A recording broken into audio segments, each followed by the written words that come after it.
नमस्कार दोस्तों, स्वागत है आप सभी का अपने YouTube channel Tech Engineers Academy में। सबसे पहले आप सभी को विश्वकर्मा पूजा की हार्दिक शुभकामनाएं। हम भगवान विश्वकर्मा को सृष्टि का पहला इंजीनियर या शिल्पकार मानते हैं, तो इसीलिए हम आज के दिन मशीनों की, औजारों की ऐसे पूजा करते हैं। तो एज ए सिविल इंजीनियर के पॉइंट ऑफ व्यू से हमारा आज का दिन महत्वपूर्ण बनता है।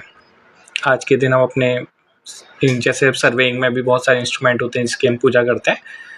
तो आप सभी को विश्वकर्मा पूजा की हार्दिक शुभकामनाएं। चलिए स्टार्ट करते हैं आज का टॉपिक, जो कि है रेंजिंग या रेंजिंग आउट। रेंजिंग किसको बोलते हैं और रेंजिंग की हमें ज़रूरत कब पड़ती है? जैसे अगर हमें, आपने मेन सर्वे लाइन, पता है आपको मेन सर्वे लाइन क्या होती है? अगर जब मेन सर्वेइंग लाइन जब चेन लाइन से बड़ी हो जाती है तब हमें इंटरमीडिएट पॉइंट इस्टेब्लिश करने की ज़रूरत पड़ती है। जैसे अगर जो मेन सर्वे लाइन है और चेन लाइन के छोटी चेन लाइन से के बराबर या चेन लाइन से छोटी है, तब तो चेन या टेप को हम स्ट्रेच आउट करके क्या कर सकते हैं, इंटरमीडिएट पॉइंट इस्टेब्लिश करने की ज़रूरत नहीं पड़ेगी हमें। लेकिन अगर जो मेन सर्वे लाइन है वो चेन या टेप से बड़ा है, जो मेन सर्वे लाइन, तो हमें क्या होगा, इंटरमीडिएट पॉइंट इस्टेब्लिश करने पड़ेंगे। और जो इंटरमीडिएट पॉइंट इस्टेब्लिश करेंगे वो किसकी मदद से करेंगे? हम वो रेंजिंग की मदद से करेंगे। बाकी हमने एक पिछले लेक्चर में या उससे पिछले लेक्चर में लाइन रेंजर के बारे में पढ़ा था, वहाँ पे हमने रेंजिंग को थोड़ा बहुत समझ लिया था। तो आज हम बात करेंगे मेथड्स ऑफ रेंजिंग की, कितने टाइप से हम रेंजिंग कर सकते हैं, जिसमें हम बात करेंगे डायरेक्ट रेंजिंग की, इनडायरेक्ट रेंजिंग की और रैंडम लाइन मेथड की। और डायरेक्ट रेंजिंग भी हम दो टाइप से कर सकते हैं, आँख से आइज के द्वारा कर सकते हैं या लाइन रेंजर के द्वारा कर सकते हैं। चलिए स्टार्ट करते हैं। तो हम लिख सकते हैं इसके वो बढ़ा देते हैं।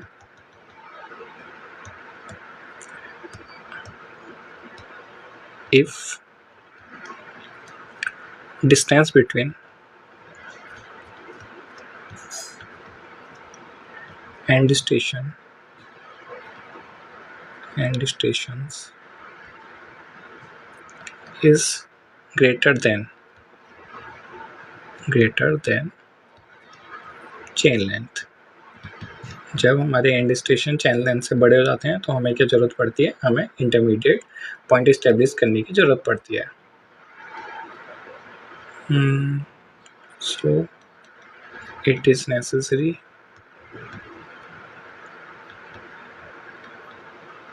to establish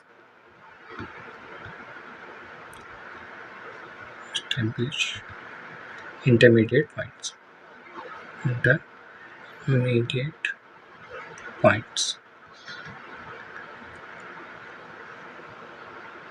तो इंटरमीडिएट पॉइंट किस इस्टेब्लिश करना ज़रूरी हो जाता है, और जो इंटरमीडिएट पॉइंट हम इस्टेब्लिश करते हैं वो किसकी मदद से करते हैं? वो हम रेंजिंग की मदद से करते हैं। यानी कि जो स्ट्रेट लाइन में होनी चाहिए जो हमारे इंटरमीडिएट पॉइंट्स हैं, तो इसको हम कैसे लिख सकते हैं? इसको हम लिख सकते हैं the process of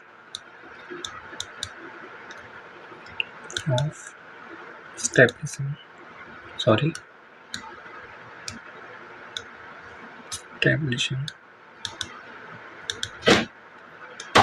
the intermediate points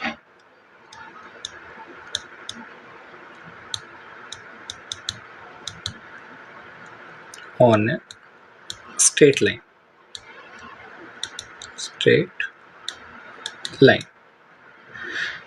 is known as ranging या रेंजिंग आउट। इसको हम रेंजिंग भी बोलते हैं और इसको हम रेंजिंग आउट भी बोलते हैं, इस जो प्रोसेस है। तो हमें क्या करना है, मतलब जैसे ये आपकी मेन सर्वे लाइन है, और जो आपकी चैन और टेप की लेंथ है वो मान लीजिए कुछ यहाँ तक है। तो जो हमारी मेन सर्वे लाइन ज़्यादा बड़ी है तो हमें क्या करना पड़ेगा? इंटरमीडिएट पॉइंट इस्टेब्लिश करने पड़ेंगे। यहाँ पे जैसे हमारे एक पॉइंट यहाँ पे इस्टेब्लिश कर दिया, दूसरा पॉइंट यहाँ पे इस्टेब्लिश कर दिया, तीसरा यहाँ, चौथा यहाँ, पांचवा यहाँ। और जो ये पॉइंट्स हैं वो स्ट्रेट लाइन में होने चाहिए। मतलब ऐसा नहीं होना चाहिए कि जैसे कोई पॉइंट है वो यहाँ पे वो आ गया, दूसरा पॉइंट यहाँ पे आ गया, तीसरा पॉइंट यहाँ पे आ गया, चौथा पॉइंट यहाँ पे आ गया। तो ये क्या होने चाहिए? पूरे एक स्ट्रेट लाइन में होने चाहिए। तो स्ट्रेट लाइन में जो हम करते हैं वो किसकी मदद से करते हैं, वो हम रेंजिंग की मदद से करते हैं। तो आइए जानते हैं मेथड्स ऑफ रेंजिंग के बारे में। तो हम 3 टाइप की रेंजिंग होती है हमारी, इसको भी लिख लेते हैं।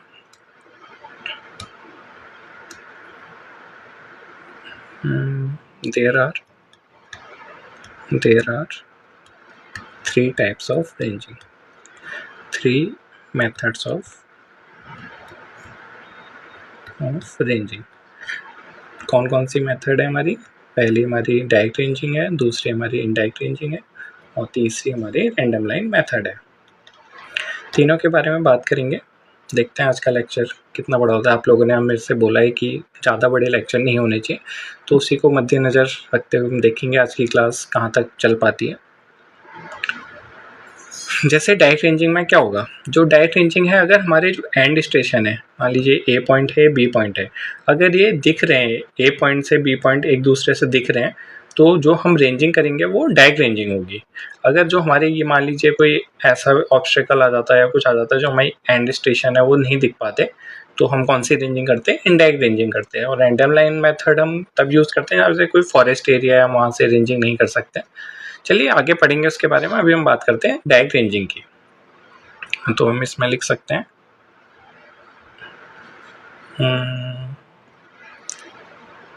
if end stations are intervisible,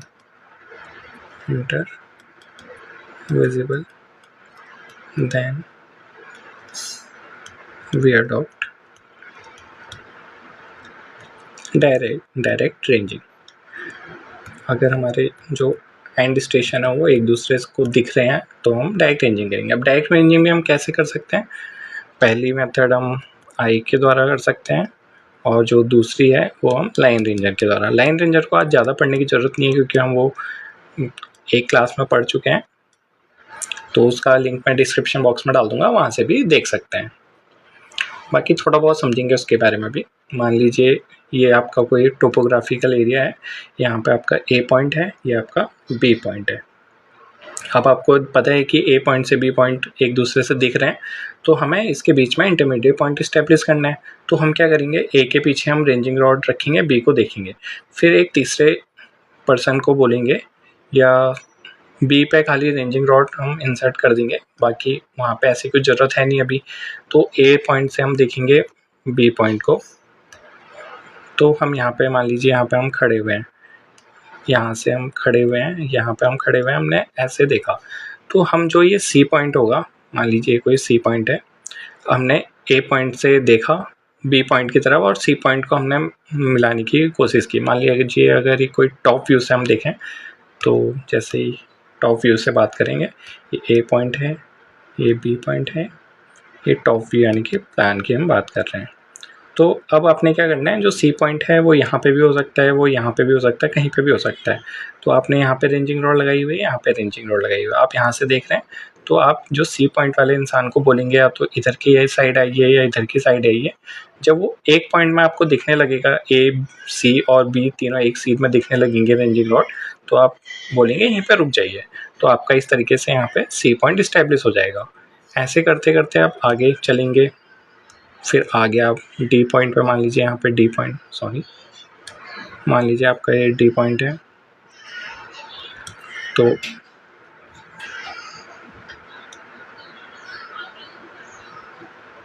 मान लीजिए यहाँ पे कोई डी पॉइंट है। अब आप क्या करेंगे, डी पॉइंट पे भी सेम काम करेंगे। डी पॉइंट पे भी इधर इधर जैसे इधर उधर जाने को बोलेंगे। जब डी पॉइंट ए और बी के सीध में हो जाएगा, तब आपका जो डी पॉइंट है वो इस्टेब्लिश हो जाएगा। ऐसे करते करते आप मान लीजिए आपका डी पॉइंट हो गया। अब आपको ऐसा है कि ए पॉइंट पे आप जैसे सी पॉइंट पे आप इस्टेब्लिश हो चुकी है रेंजिंग रॉड, तो जैसे अब आप क्या कर सकते हैं, अगला जो पॉइंट लेंगे, यहाँ पे डी पॉइंट इस्टेब्लिश हो चुका है आपका, ये रेंजिंग रॉड यहाँ पे गड़ गई है, इंसर्ट हो गया। तो अगला पॉइंट जो आप लेंगे, जैसे ई पॉइंट है, तो आप क्या करेंगे, इसको डी की मदद से भी ले सकते हैं। जैसे आपने डी पॉइंट है तो बी की तरफ देखा और डी पॉइंट के से देखा, ई को इधर आगे पीछे जाने के लिए बोला, जब वो एक सीट में आ जाएगा तो ई पॉइंट इस्टेब्लिश हो जाएगा। तो ऐसा भी कर सकते हैं आप। ये सब किसके अंदर है, ये डायरेक्ट रेंजिंग के अंदर है। जब आंख से देख रहे हैं, मतलब ए पॉइंट से देखा यहाँ से, बी पॉइंट की तरफ देखा और सी पॉइंट इस्टेब्लिश कर दिया, ऐसे डी, ऐसे ही ऐसे हमारे पॉइंट इस्टेब्लिश होते जाते हैं। अब हम लाइन रेंजर की बात करें तो इसको इमेज के थ्रू देख लेते हैं। यहाँ पे हमारी ये है हमारी एक इमेज। तो इसमें क्या है, जैसे मैंने उस दिन आपको बताया था लाइन रेंजर का काम क्या है, एक दो मिरर लगे होते हैं, दो प्रिज्म लगे होते हैं उसमें। तो आप यहाँ पे लाइन रेंजर को रखेंगे और फिर लेफ़्ट साइड में देखेंगे और राइट साइड में देखेंगे। जब दोनों मिरर में आपके जो रेंजिंग रॉड का जो प्रतिबिंब बनेगा वो एक सीध में बनने लगेगा, जैसे यहाँ पे अपर और नीचे एक सीध में बनने लगेगा, तो हमारा जो बी पॉइंट है वो बीच में स्टेब्लिश हो जाएगा। बाकी अब मैं लाइन रेंजर वाली वीडियो डिस्क्रिप्शन बॉक्स में डाल दूंगा, वहाँ से भी देख सकते हैं। अब बात करते हैं कोड ऑफ सिग्नल्स की। कोड ऑफ सिग्नल अगला टॉपिक डाल देते हैं।